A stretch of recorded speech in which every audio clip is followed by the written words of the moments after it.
Come today in front of me Google Pixel 6a and I'll show you how to check battery temperature with Ampere app on this device.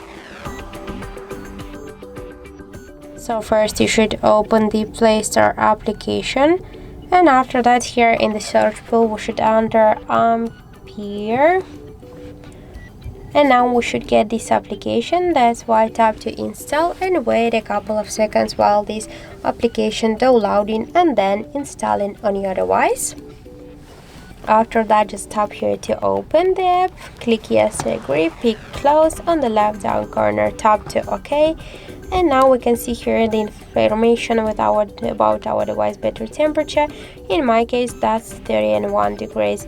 Also, we have here just more information like the battery just health level, the capacity, device voltage, Android version, device model, and more other info.